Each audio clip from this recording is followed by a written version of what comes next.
Everyone good morning welcome back to my channel है। र आज चाहिँ म के गर्न आँटेको छु भन्दाखेरि अर्ली इन द मर्निङ है, बिहानै उठेर चाहिँ दिउँसो चाहिँ घाम लाग्छ नि त, अन्त त्यो भएर चाहिँ आज चाहिँ म बिहानै मेरो यो जेरेनियम जति पनि यो प्लान्टहरू फुलहरू छ है, यो जेरेनियम फुलहरू यिनीहरूको चाहिँ मैले रिपोर्ट गर्नु आँटेको छु है।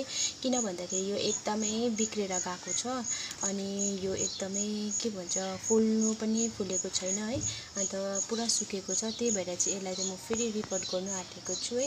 अनि तपाईँहरूको घरमा के कस्तो छ देखाउनु होला, तपाईँहरूको जेरेनियम कस्तो के कस्तो हुँदैछ है। अनि मेरो चाहिँ एकदमै बिग्रेर गएको छ है। अनि आज चाहिँ म त्यही बिहान उठेर चाहिँ त्यही गर्नु आँटेको छु। अनि आजको वेदर पनि तपाईँहरूलाई म देखाउने छु, हेर्नु होला के कस्तो छ। र आजको वेदर चाहिँ एकदमै सनी डे भइरहेको छ है, एकदमै घाम लागिरहेको छ, मजाले घाम लागेको छ है। आकाशहरू पनि एकदम क्लियर सफा, बादलहरू मजाले बसेको छ है। अनि घाम पनि मजाले लागेको छ।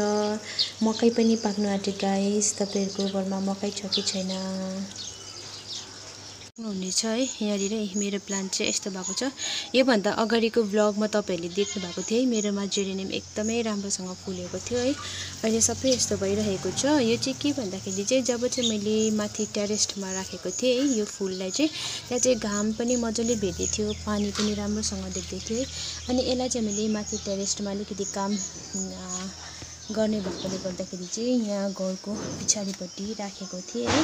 अनि सबै यस्तो भएर गएको छ हो, तपाईँले यहाँ देख्न सक्नुहुन्छ पत्ताहरू सबै यस्तो भएको छ है, यस्तो भएको छ। र यसलाई चाहिँ म फेरि म के गर्नेछु भन्दाखेरि अर्को पटमा चाहिँ काटेर चाहिँ फेरि यसलाई म बनाउने छु है। यो चाहिँ फेरि एकदमै राम्रो फुलिरहेको छ। यिनीहरू चाहिँ हेर्नु न गाइस, यो चाहिँ एकदमै राम्रो फुलेको छ। अनि मेरो जेरेनियम चाहिँ सबै यस्तो भएको छ।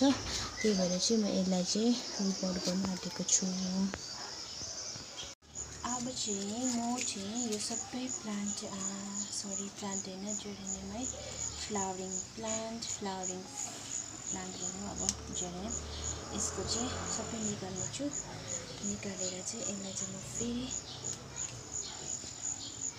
रिपोर्ट गर्नेछु। यसलाई फेरि बनाएर रोप्नेछु, यसको कटिङ गरेर रोप्नेछु।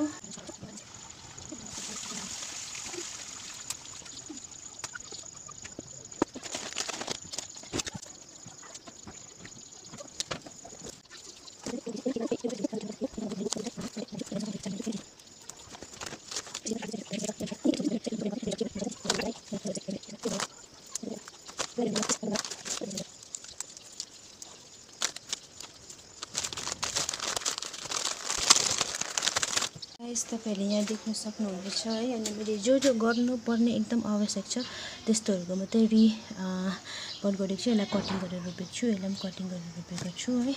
अनि यहाँ हेर्नुहुन्छ यसलाई पनि कटिङ गरेर रोपेको छु। अनि जो कटिङ गर्नु नपर्ने रहेछ तिनीहरूलाई चाहिँ मैले यत्तिकै छोडिदिएको छु है। सो तपाईँहरूलाई के कस्तो लाग्यो गाइस।